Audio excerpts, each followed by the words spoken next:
Hello दोस्तों। इन महापुरुष को आपने स्क्रॉल करते हुए कई बार देखा होगा। इनके कई वीडियोस वायरल होते रहते हैं, कभी गोल्फ खेलते हुए, कभी महंगी बाइक पर घूमते हुए या कभी विचित्र सा डांस करते हुए। जी हाँ, आज हम बात करेंगे ईशा फाउंडेशन चलाने वाले जग्गी वासुदेव महाराज की, जिन्हें सद्गुरु के नाम से भी जाना जाता है। और इस बार ईशा फाउंडेशन और सद्गुरु क्यों बुरी तरह फंसे हैं और क्यों ईशा फाउंडेशन पर 150 पुलिस वालों ने घुस कर रेड की। मद्रास हाईकोर्ट ने जग्गी महाराज पर क्या टिप्पणी की और क्या सच में ईशा फाउंडेशन में सद्गुरु आने वाले आध्यात्म की शिक्षा लेने वाले लोगों का ब्रेन वॉश करते हैं और उन्हें अपने पेरेंट्स और अपने सगे संबंधियों से दूर रहने की दीक्षा देते हैं।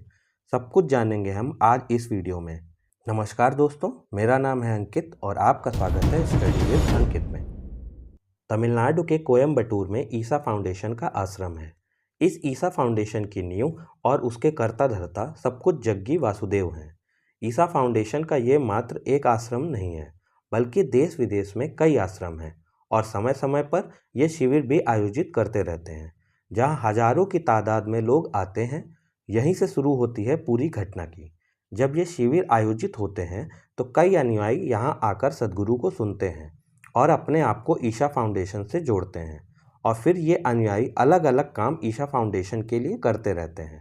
अब ऐसे ही दो अनुयायियों के पिता ने ईशा फाउंडेशन पर आरोप लगाया है और कहा है कि उनकी दो बेटियों का ब्रेन वॉश कराया गया और बाद में उन्हें बंधक बनाया गया।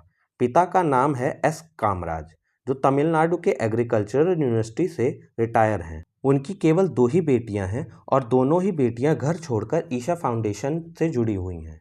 इन्हीं बेटियों के लिए पिता ने मद्रास हाई कोर्ट में एक याचिका दायर की। याचिका में प्रोफेसर कामराज ने आरोप लगाते हुए कहा कि बड़ी बेटी गीता ने पहले इंजीनियरिंग की पढ़ाई की और उसके बाद उसने शादी भी की, पर साल 2008 में उसका तलाक हो गया। उसके बाद 2012 को कोयम्बटूर में स्थित ईशा फाउंडेशन से वो जुड़ी और वहीं रहने लगी। छोटी बहन लता ने बहन को ईशा फाउंडेशन से निकालने का फैसला किया, तो उसने भी ईशा फाउंडेशन में दाखिला ले लिया ताकि वहां पर वो अपनी बहन की मदद कर उसे बाहर निकाल सके। पर थोड़े ही समय बाद दोनों बहनों ने वहीं रहने का फैसला कर लिया। इसी याचिका में आरोप लगाते हुए कहा गया है कि ईशा फाउंडेशन में खाने और दवाइयों के माध्यम से कुछ ऐसा इन लोगों को दिया जाता है जिससे उनकी सोचने समझने की शक्तियां खत्म हो जाती हैं और उसके बाद उनका ब्रेन वॉश किया जाता है। उनका सिर मुंडवाकर उनको सन्यासी बनने के लिए प्रेरित किया जाता है। इसके बाद उन बेटियों ने परिवार के साथ संपर्क भी खत्म कर दिया।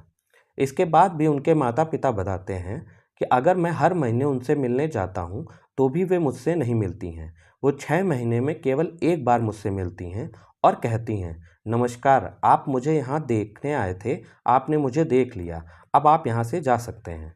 अब आप जरा उस बूढ़े बाप का दर्द समझिए जिसने अपनी पूरी जवानी सिर्फ बच्चों को बड़ा करने में लगा दिया और बुढ़ापे में उसे सिर्फ ये सुनना पड़ता है कि आपने देख लिया, अब आप यहाँ से जाइए। ईशा फाउंडेशन के सद्गुरु शायद इसे ही इनर इंजीनियरिंग की बात कहते होंगे, जिससे उनके लाखों अनुयायी बढ़ रहे हैं और इंग्लिश बोलने वाले बाबा भी कम ही हैं, तो कूल लगने वाले बाबा भी इन अनुयायियों को मिल गए हैं।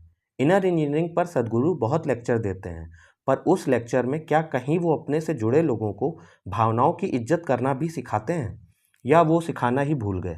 जिस तरह उस बाप के साथ हो रहा है, इस तरह देखें तो श्रवण कुमार भी कभी अच्छे व्यक्ति नहीं हो सकते, जिन्होंने केवल अपने बारे में न सोचकर बल्कि अपने माता पिता के बारे में भी सोचा और उस पथ पर चले। इस तरह अगर हर माँ बाप से आध्यात्म के नाम पर उनका बच्चा अलग होता रहेगा तो सोसाइटी कभी भी प्रोग्रेस नहीं कर सकती। अगर आदमी चाहे तो परिवार के साथ भी आध्यात्म का रास्ता खुला रहता है और आध्यात्म के उन सारे गुणों को पाया जा सकता है जिनके लिए लोग अपना परिवार छोड़कर इन आश्रमों का सहारा लेते हैं। खैर छोड़िए ये सब बातें, अब हम आते हैं इन याचिका की सुनवाई पर। 30 सितंबर को मद्रास हाई कोर्ट में जस्टिस एस सुब्रमण्यम और जस्टिस वी शिवाजन ने सुनवाई की और सुनवाई में उन्होंने एक कठोर टिप्पणी भी की। उनकी टिप्पणी सभी को सुनना चाहिए। उन्होंने टिप्पणी करते हुए कहा कि जब सद्गुरु ने अपनी बेटी की शादी बड़े ही धूमधाम से कराई है तो दूसरों की बेटियों को क्यों वो सर मुंडवाने और सांसारिक जीवन त्याग कर सन्यासियों की तरह रहने के लिए क्यों प्रोत्साहित करते हैं। के बाद दोनों बहनों को भी अदालत में पेश किया जाता है। तो जब इन बहनों को अदालत में पेश किया गया तो इन बहनों ने कहा कि वे अपनी मर्जी से ईशा फाउंडेशन में रह रही हैं, उन्हें रहने के लिए बाध्य नहीं किया गया है और वे यहाँ बंधक भी नहीं हैं। पर इन बहनों के बयान के बाद भी कोर्ट ने बहुत अच्छी टिप्पणी की। कोर्ट ने टिप्पणी करते हुए कहा कि आप दावा करती हैं कि आप आध्यात्मिक रास्ते पर हैं। आपको नहीं लगता कि आपके पेरेंट्स को इग्नोर करना भी एक पाप ही है? भक्ति का मूल सिद्धांत है सभी से प्रेम करो और किसी से घृणा मत करो। लेकिन हम देख रहे हैं कि आपके अंदर अपने पेरेंट्स के प्रति कितनी घृणा है। आप उनके साथ सम्मानजनक व्यवहार बिल्कुल भी नहीं कर रही हैं। कोर्ट की इस टिप्पणी के बाद ईसा फाउंडेशन के वकील ने कहा कि लड़कियां बालिग हैं और आध्यात्म के इस फैसले पर कोर्ट दखल नहीं दे सकती। इस पर जजेस ने बहुत खूबसूरत आंसर दिया। उन्होंने कहा कि ये आप नहीं समझेंगे क्योंकि आप एक खास पार्टी को रिप्रेजेंट कर रहे हैं, लेकिन अदालत किसी के साथ या किसी के खिलाफ नहीं खड़ी है। हम केवल हमारे सामने मौजूद वादी को न्याय देना चाहते हैं। इसके बाद कोर्ट ने पुलिस को आदेश दिया और जांच करके रिपोर्ट 4 अक्टूबर तक सौंपने को कहा, जिसके बाद 150 पुलिस वालों ने ईसा फाउंडेशन पर छापा मार दिया और वहां मौजूद सन्यासियों से पूछताछ की। कुछ समय बाद ही पुलिस की इस कार्रवाई पर सुप्रीम कोर्ट ने दखल दिया और अब ये मुकदमा सुप्रीम कोर्ट में ही सुना जाएगा। पर यहीं अगर बात करें कि ईसा फाउंडेशन पर इस तरह का ये पहला मुकदमा नहीं है, बल्कि ऐसे कई और भी हैं जिनमें ब्रेन वॉश की खबरें सामने निकल कर आती हैं।